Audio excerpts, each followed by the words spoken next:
Kumusta mga ka-adventure? Welcome back sa channel.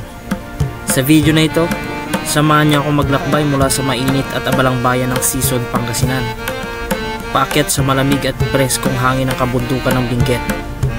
Ang ating destinasyon, ang nakamamanghang Torre View Deck sa Camp 3, Tuba. Pero hindi ito basta-bastang road trip. Dadaan tayo sa matitinding rough roads ng Ansagan at mararamdaman ang malamig na simoy ng hangin na sadyang pampatanggal ng pagod. Kaya tara na, i-like nyo na tong video at sabayan nyo akong tuklasin ang mga tanawin, hamon at ganda ng Cordillera.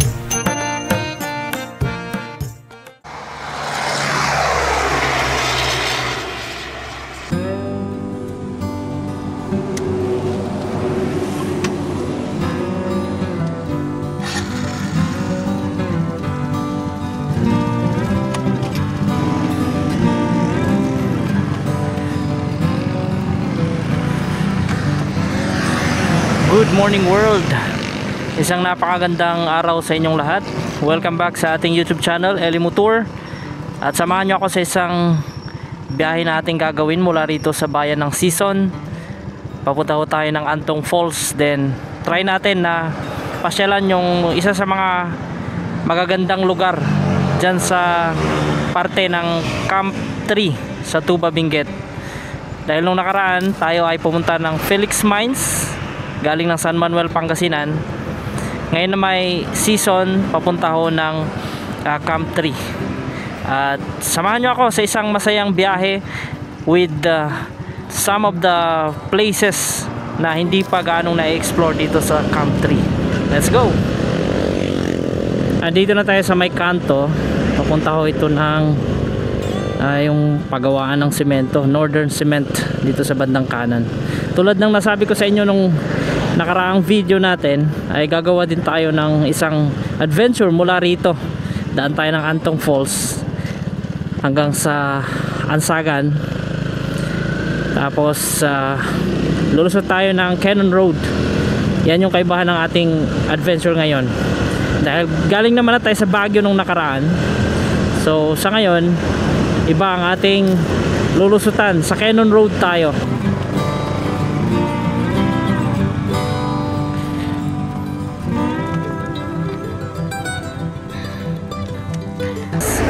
Time check, 10:26 in the morning. So saglit lang naman itong biyahe natin. Di ko rin alam pero ang specific na time kung anong oras tayo makakarating doon. Pero mula dito mga kaibigan, tanaw natin yung mismong pabrika ng semento o yung Northern Cement. Siguro hanggang sa mga lugar ninyo ay abot ang brand na semento na yan, Northern Cement, mula rito sa Sison, Pangasinan. Ay ito, merong karatula naman dito eh. Labayog Antong Road. Barangay Labayog yata ito, if I am not mistaken. Inaral ko na ito sa mapa, no?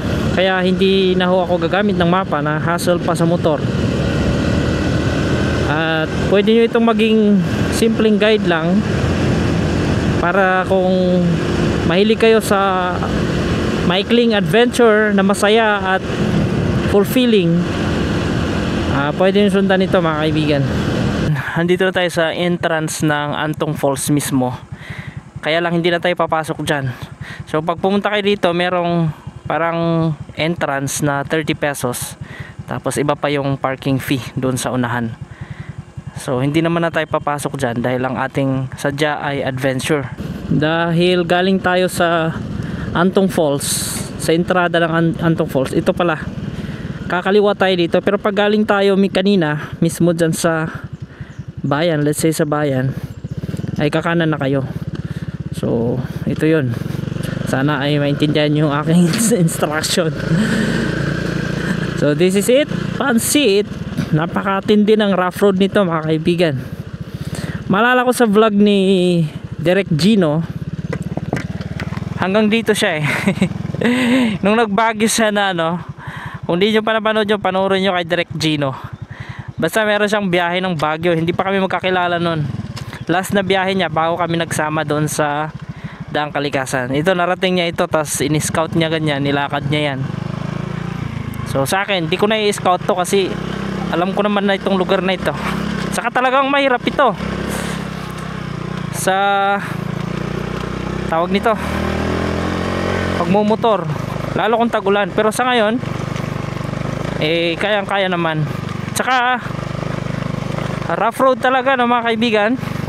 Ewan ko kung halata sa camera yung malalaking bato, lalo doon sa taas. Talagang 7-7 ang daan sa taas. Alright, bago na ang mga bearing natin sa likod. Napalitan ko naman na ito nung nakaraan.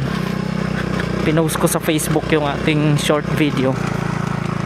Maingay. Itong dala kong tubig.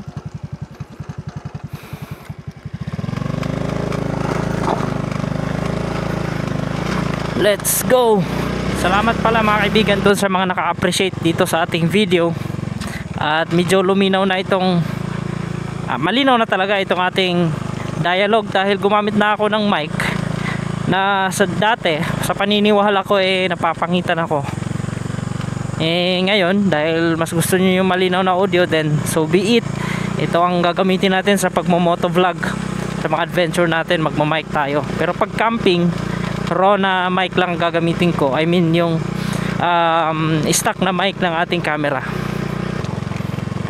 Light pa lang dito, pero doon sa unahan uumpisa na yung mga malalaking bato. Gaya nito, malalaking bato yan, matatalim, at tayo ay paakyat ng paakyat. Pinanggalingan natin sa baba ay tanaw na natin. Ito tayo galing sa baba.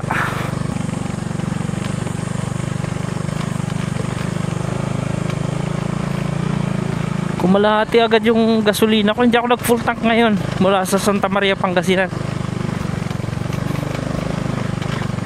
Dandahanin ko lang kasi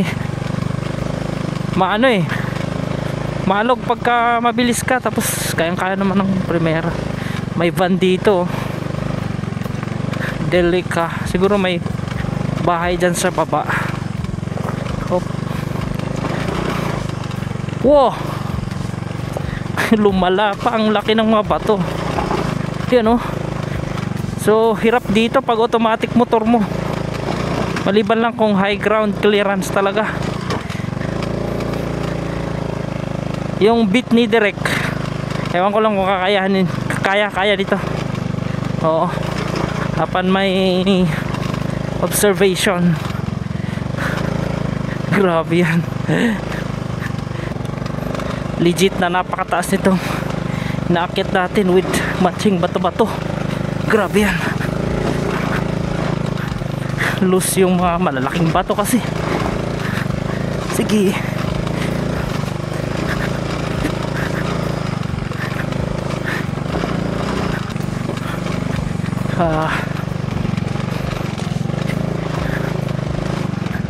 Kayang-kaya naman ng motor to.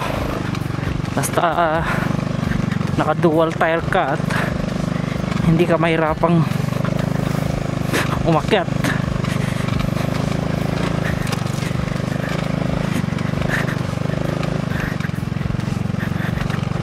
Ay grabe talaga yan.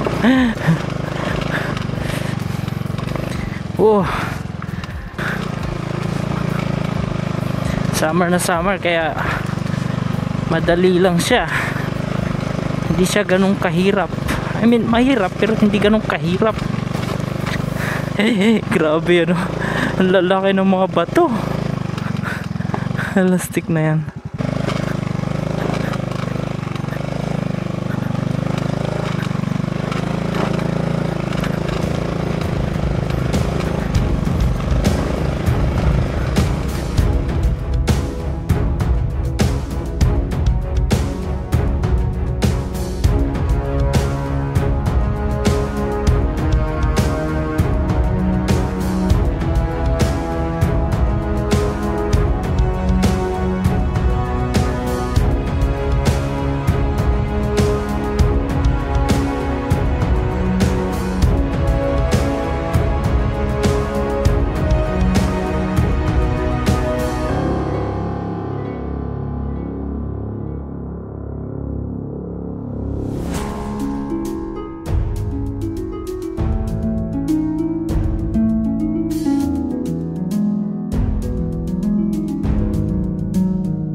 mga kapatid, pagka bungad nyo dito sa school, magaling kayo sa pinakababa, itong school ang siyang bubungad sa atin. May elementary school kasi rito.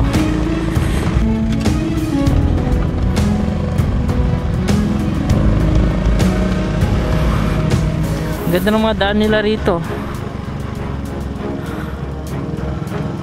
Sagit lang. Itong ugali ng crossover pagka primera, napakalakas niya. Talagang ano siya, low speed. Pero pag binanata mo na ng tawag nito, pag ikaw ngayon ay segunda, ayan, naka touring speed na siya. Kaya hindi gaano makahatak. Primera talaga. Sana ba banda yung kakaliwa tayo? Kakaliwa tayo dito Kasi pagka dinire-diretso natin to, bababa tayo dun sa Northern Cement, yung pabrika doon. Baka lumampas na ako. Nagiba na kasi. Dating daan natin dito hindi ganito kaganda ang daan, hindi pa ito simentado.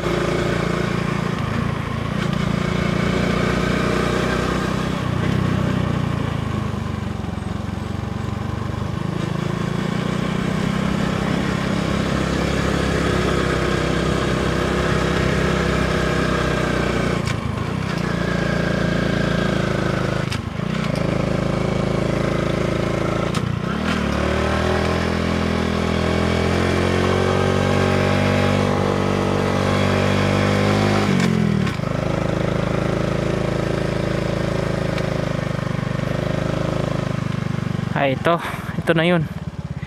So dito tayo sa kaliwa. Let's go to kaliwa.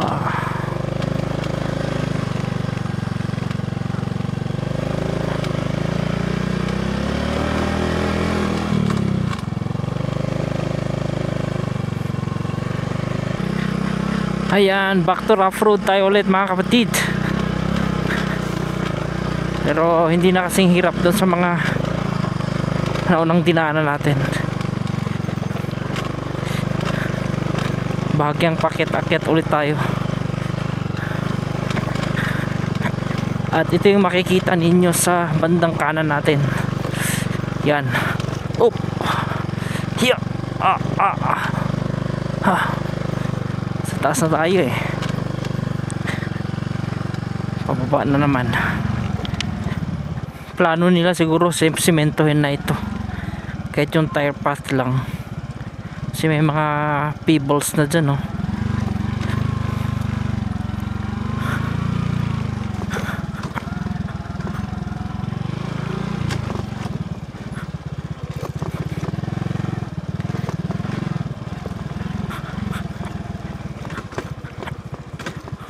walang dumadaan Kanina pa akong tumatawid dito, wala akong masalubong man lang.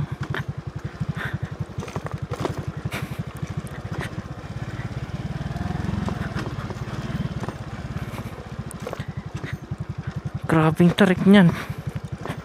Hindi nila sinimento to, talagang hirap talaga.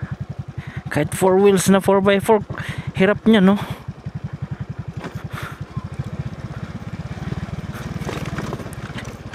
Ayan, nasa baba.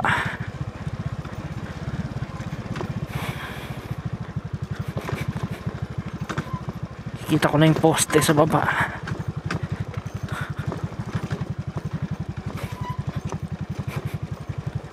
Ayan na ang kalsada. Ayan na. Dito tayo nagkwento nung nakaraan. So yan na yung pinanggalingan natin mga kaibigan. Diretso na tayo sa Torrey. Mababang biyahe pa ito. Tapos tingnan natin yung napakagandang mga pasyalan dyan sa Torre. Tapos papunta tayo ng Camp 3. Let's go. Siguro na wala nang skidding na mangyayari ngayon, di kasi tayo tumawid ng ilog, kaya hindi mag-stack up yung preno natin.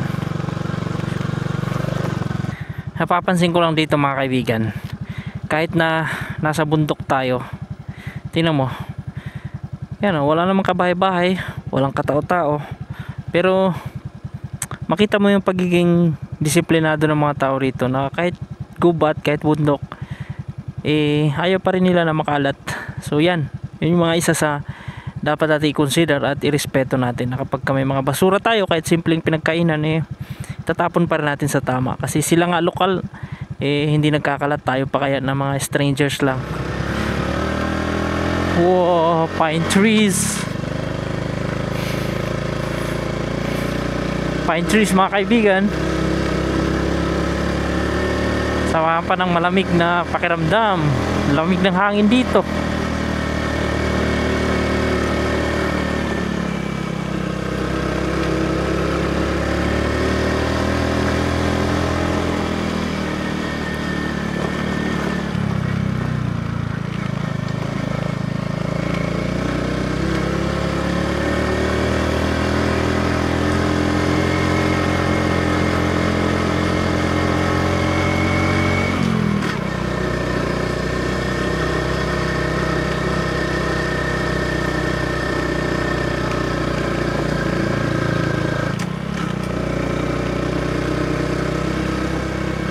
Maulap na doon sa taas, oh.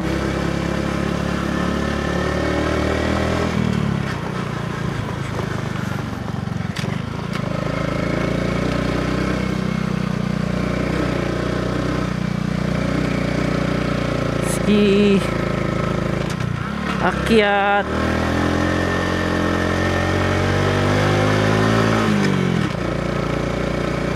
Wow, ang ganda.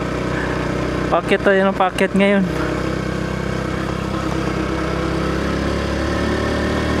Pine forest again.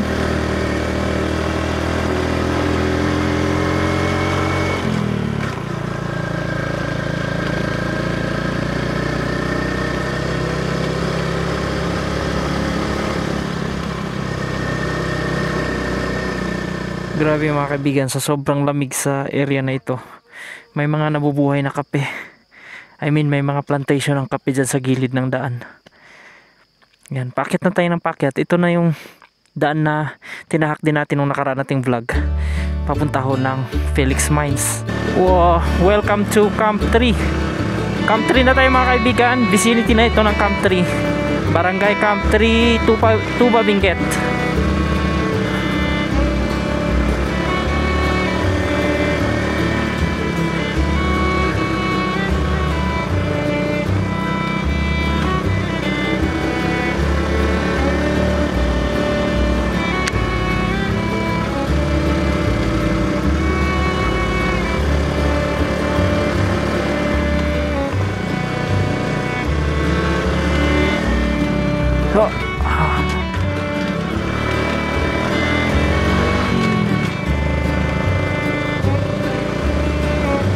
Puro sayote ang tinatanim nila rito.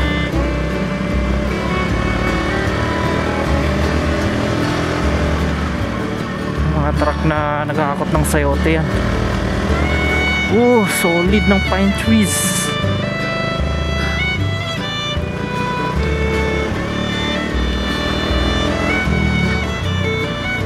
Laki niya, no?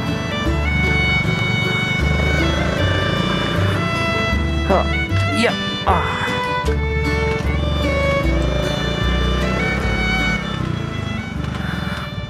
May pahingahan dito. Dito muna tayo. Grabe, doon tayo galing, oh. Ang kabahayan na yan. Kaya tayo dito.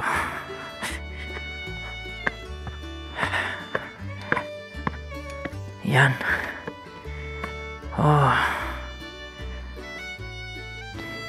Tahimik, sarap sa pakiramdam. Solong-solo natin yung lugar.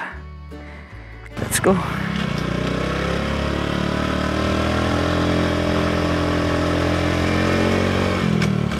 Ay, yan na mga kapatid, nandito na tayo sa kanto. Ito, kapag ka right kayo, papunta ho yan ng Felix Mines. Yan yung dinaanan natin last time. So sa left tayo, punta tayo ng Torre View Deck. Yan yung ating destination ngayon. So dyan sa Felix Mines open pit ay napakalupit niyan. Pag nakita nyo yun sa personal, mamamangha kayo. Hindi ko alam kung ma-amaze kayo o maaawa kayo sa bundok.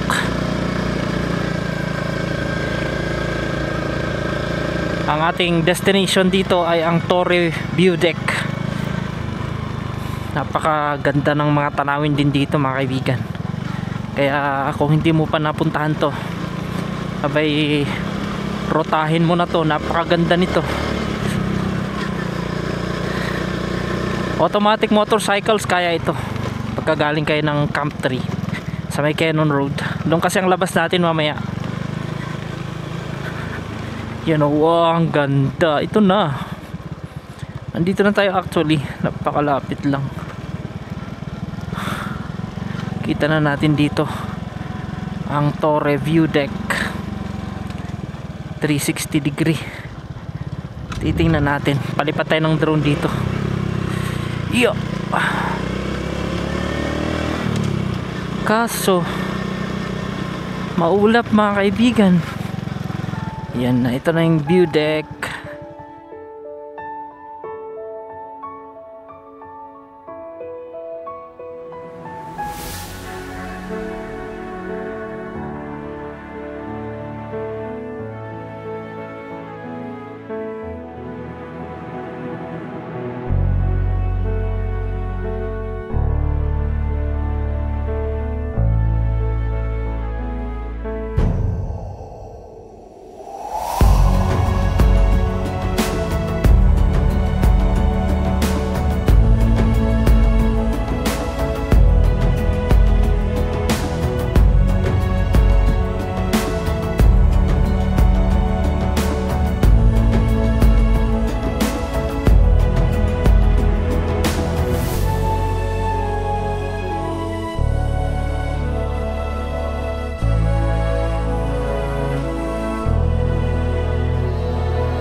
Hindi lang tayo napagbigyan ng magandang panahon ngayon dito sa ating niruta na Torre View Deck.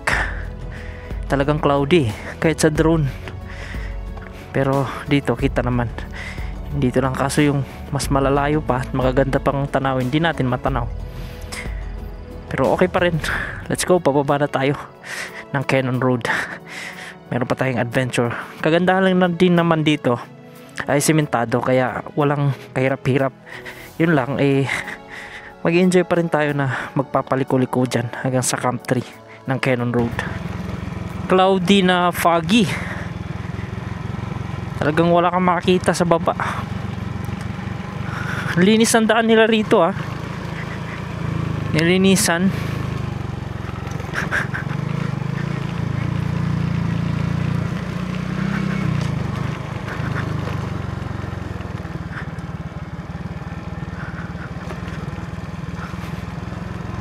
Tatalim ng mga pababa rito.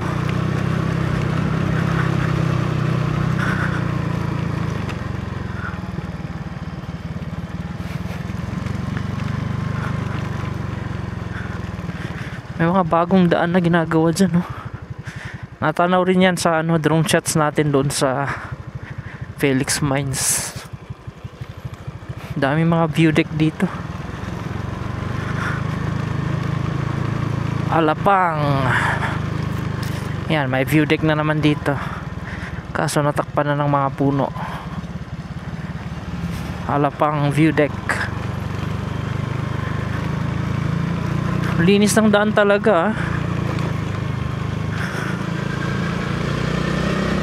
Oh, so nice.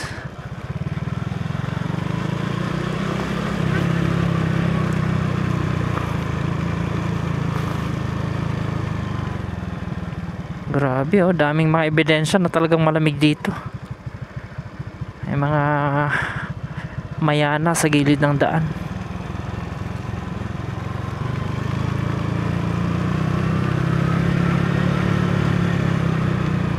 Ganda mga kaibigan, ang linis ng daanan. Sa bangin naman, sa bandang kaliwa natin ay andyan yung mga taniman ng sayote.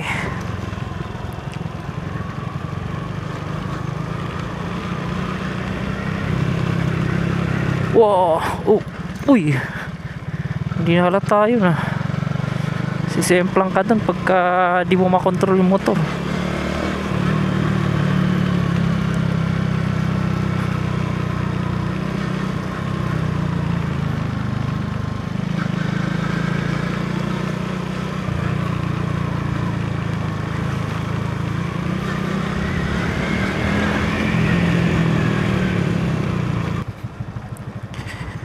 Siyete oh. Grabe yan. Pag napakalakas ng ulan, delikadong dumaan dito. Kasi siguro itong daan magmumukhang ilog.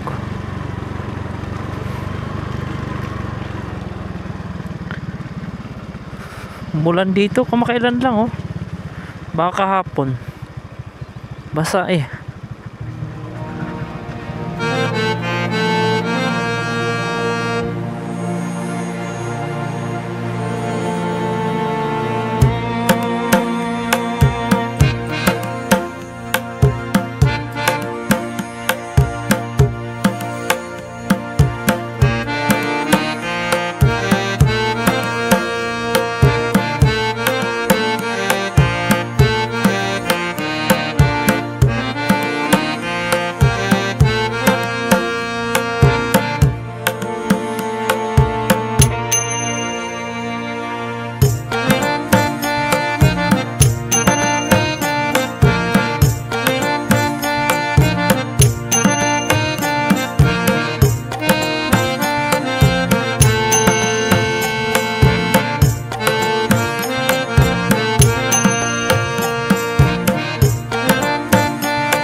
Ito na. Dubi. Saan kaya papunta yung daan na yan? Upper Manga Agpay. Hindi tayo papunta dyan. To Sitio Manga. Dito tayo. Papuntang Cannon Road dito.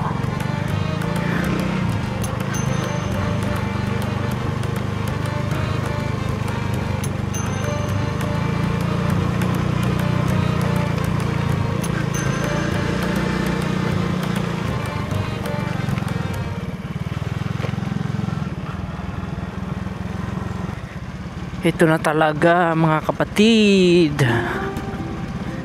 Wow, Cannon Road. Ito na nga tayo sa Cannon Road mga kaibigan. Wow, success. Kung pupunta ka ng Baguio, diretso, tapos pabalik Pangasinan. Dito ko na tatapusin ang aking video. Salamat sa iyong panunood. At please comment and subscribe to my YouTube channel. And like this video if you like it. Thank you for watching. Hanggang sa susunod nating pagkikita. Hanggang sa susunod nating adventure. Maraming salamat mga kaibigan. Bye bye for now. See you on the next vlog.